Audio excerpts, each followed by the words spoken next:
Įvykiai, kurie visai neseniai atrodė neįsivaizduojami, vyksta jau visame pasaulyje. Seisminis aktyvumas ir toliau didėja. O Rusija yra viena iš šalių, kurioje stichinės nelaimės ypač smarkiai intensyvėja.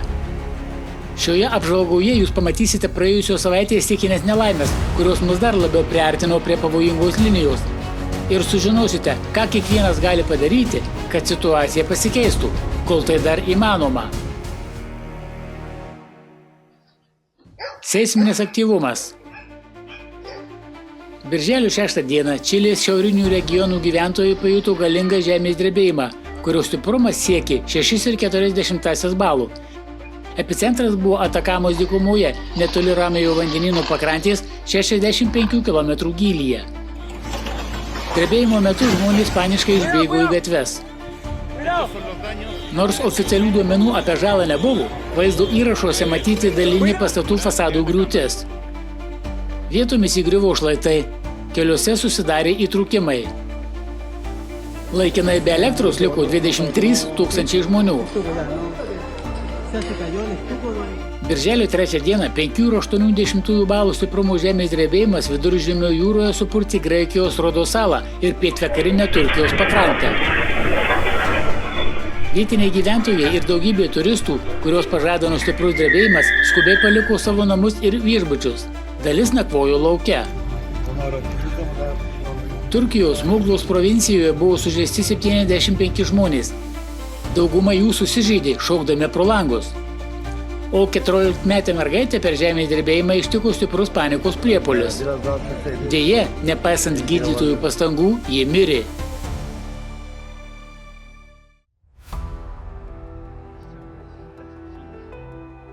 Birželio 8 dienos rytą centrinėje Kolumbijos dalyje įvyko niokojantis žemės drebėjimas, kurio stiprumas siekė 6,5 balų.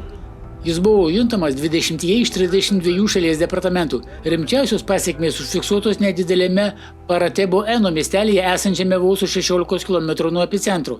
Čia beveik visiškai sugriauta 250 namų ir mokykla. Laimei vaikai nenukentėjo, nes žemės drebėjimas įvyko sekmadienį. Mieste dingo elektra ir vanduo. Kaimyninėje Medinos savivaldybėje buvo sugriauta 100 gyvenamųjų pastatų. Regione taip pat apgadinta daug bažnyčių, kuriuose tuo metu vyko rytinės mišios, o viduje buvo tūkstančiai parapijiečių. Sostinėje Bogotoje šis žemės drebėjimas buvo vienas stipriausių ir ilgiausių pastaruoju metu. Sirenos kaukė gyvenamosiuose rajonuose, gyventojai paniškai bėgo į gatves. Mieste iš dalies sugriuvo pastatų fasadai, dingo elektra. O viename iš rajonų įvyko nuošliauža. Kai kuriuose šalies keliuose, tarp jų ir viename iš nacionalinių greitkelių įvyko įtrūkimai. Dėl žemės drebėjimų buvo sužeista 20 žmonių. Po pagrindinio smūgio užregistruota daugiau kaip 250 pakartotinių požeminių smūgių, kurių stiprumas siekė 4,8 balų.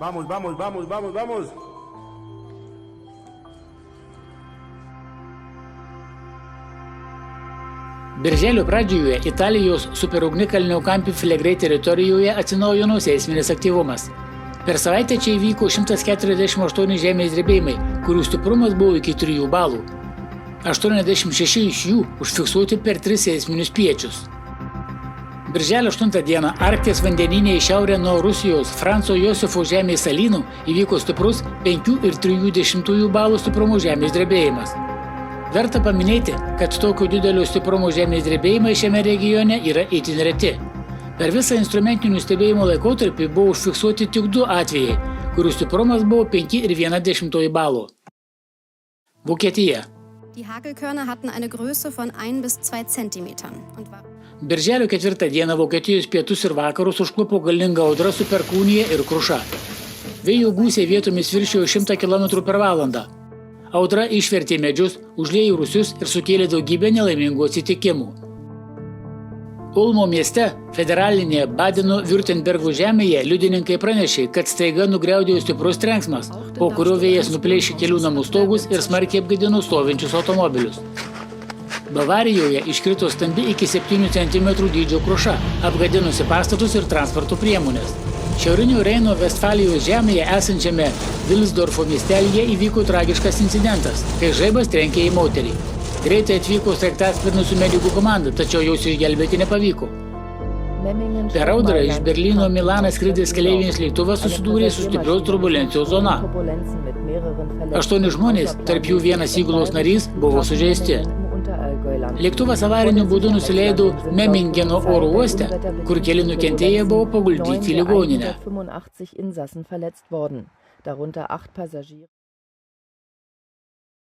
Lenkija.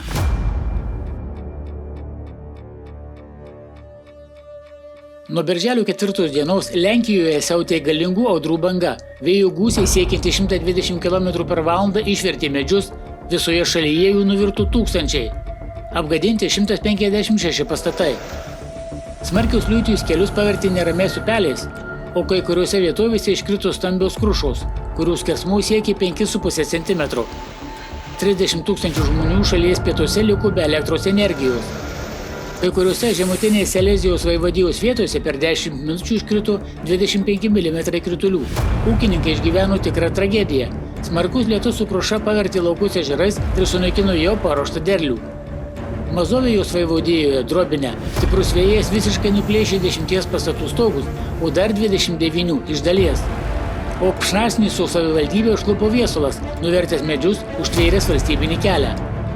Smarkiai nukentėjo Malopolio vaivadija. Krokuvos mieste staigiai audra su kruša privertė žmonės paniškai bėgti iš gatvių ir parkų ir ieškoti prieglobsčio. Automobiliai sustojo kelio pakraštyje, nes negalėjo pajudėti dėl riboto matomumo. O Čebienos mieste stiprus vėjas apgadino daugybę pastatų, tarp jų ir istorinė ir liko bazilika, nuo kurios nuplėšė apie 400 km2 stogų, todėl patalpos buvo dalinai užlietos. Deja, audra nusinešė vieno žmogaus gyvybę. Kitas buvo sužalotas ir paguldytas į ligoninę.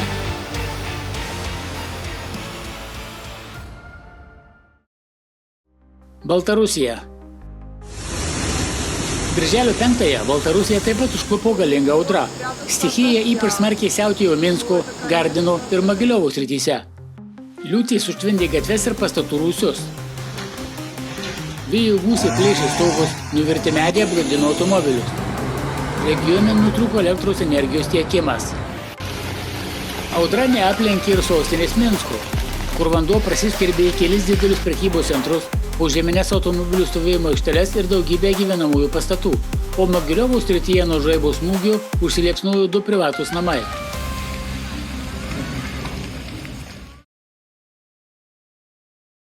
Lietuva. Birželio 5 dieną galingas viesulas nuvilnijo pietinėme Lietuvos Šepkelių gamtinėme rezervate, pasienyje su Baltarusija, su kuris nukeliavo kelis kilometrus, laužydamas didelius medžius kaip skiedras. Lietuvos pasieniečiai atsidūrė sūkurio kelyje, turėjo skubiai palikti savo pozicijas ir pasitraukti nuo griūvančių medžių. Laimiai niekas nenukentėjo. Rusija. Rusijoje stichinių nelaimių banga vis didėja. Birželio 6 dieną Orenburgo srities rytuose kilo galinga audra. Kuvantyko rajone uraganinis vėjas laužė medžius ir užtvėrė kelius. O vietomis iškrito tokia intensyvi kruša, kad per kelias minutės kelius padengė ledo pluta. Adajevo kalno srityje eismas buvo visiškai paralyžiuotas. Naktį žaibas trenkė į vieną gyvenamąjį pastatą, kilo gaisras. Laimė aukų nebuvo. Rusijos vakaruose Železnogorske, Kursko srityje, uraganas su perkūnija iki 2 cm storio kruša nuvertė apie 500 medžių, apgadino 10 automobilių ir elektros linijų. O birželio 7 dieną šiaurinės Maskvos regiono sritys susidūrė su blogu oru. Jos apėmė kruša, lietus ir žvarbus vėjas. Kolomnoje medis užvirto ant merginos, kuri bandė pasislėpti nuo perkūnijos, nukentėjusioji paguldyta į ligoninę. Birželio 8 dieną Maskvą užklupo galinga liūtis. Keliuose įvyko eismo spūstys. Vienoje iš metro stočių iš vestibiulio lubų pasipylė vanduo. Stipri vandens srovė į Čertanovkos upės kolektorių įtraukė lietaus kanalizacijos specialistą. Kolegos ir praeiviai laikė vyrą paviršiuje iki atvyks greitosios pagalbos tarnybos. Jis buvo išgelbėtas. Vnukovo oro uoste siautėjo škvalas, kurio gūsiai siekė iki 25 m/s. Įgriuvo dalis stogų, todėl terminalas buvo iš dalies užlietas. Maskvos srityje didelį krušą iškrito Narofominsko ir Aprielivkos miestuose. O Leninsko miesto rajone žaibas trenkė į pavėsinę su poilsiautojais Slaboda paplūdimyje. Viena moteris nudegė ir paguldyta į ligoninę. Birželio 8 dieną Jaroslavlio srities gyventojai tapo reto šiam kraštui reiškinio liudininkais. Didžiulių tornadų apgadinusių jauno miško atkarpą. O kitą dieną per regioną praėjo galingas Perkūnijos frontas. Jį lydėjo smarkus lietus su kruša, o vėjas, kurio gūsiai siekė daugiau nei 20 metrų per sekundę, nupalėšė stogus, išvertė medžius ir paliko žmonės be elektros energijos. Birželio 8 dieną Kemerovo srityje iškrito didžiulio vištos kiaušinio dydžio kruša. O Terentievskos kaime gyventojai stebėjo neįprastos formos krušos gabalus su aštriais smaigalais. Stichija apgadino automobilius ir sunaikino būsimą derlių. Smarkus škvalas nutraukė elektros laidus, nuvirtė medžių ištvėrė kelius, o spūstyse įstrigo 10 automobilių. Birželio 8 vakarą Altajaus krašto sostinė Barnaulo miesto užklupo liūtis, kuri nesiliovė iki pat kitos dienos ryto. Gatvės atsidūrė po vandeniu, automobiliai tiesioginė prasme plūduriavo važiuojamajame dalimi, o neveikiantys šviesaforai padidino chaosą ir lėmė didelio masto kamščius. Užlieti gyvenamieji pastatai, administraciniai prekybos centrai. Vanduo prasiskverbė į viešojo transporto vidų.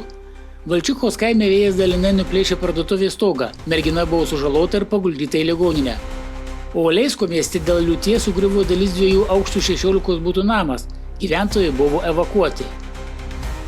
Birželio 9 vakarą Komijos Respublikos sostinės Syktyvkarą apėmė audra. Lietus pylė kaip iš kibiro, miestų gatvės buvo užtvindytos, o dangus plėskė nuo nuolatinių žaibų kelias valandas iš eilės. Tokie intensyvūs krituliai ir toks didelis elektrinės aktyvumas yra itin netipiški šiam šiaurės miestui. Birželio 10 dieną keliose Kirovo srities vietose iškrito šioms vietoms neįtikėtino dydžio iki 8 cm dydžio kruša.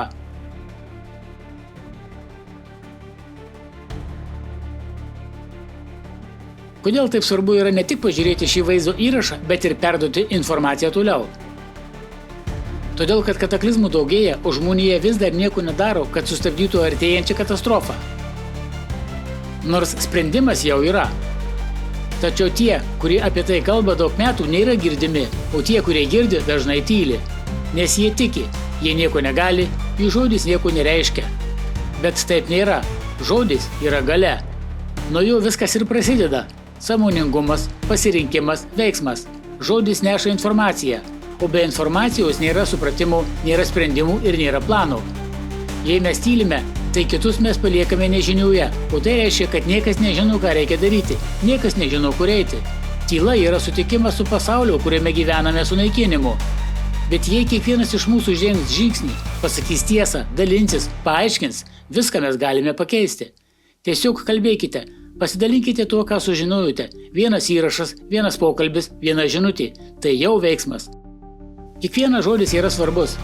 Svarbiausia nesustoti ir nepasiduoti. Ir tada mums viskas pavyks.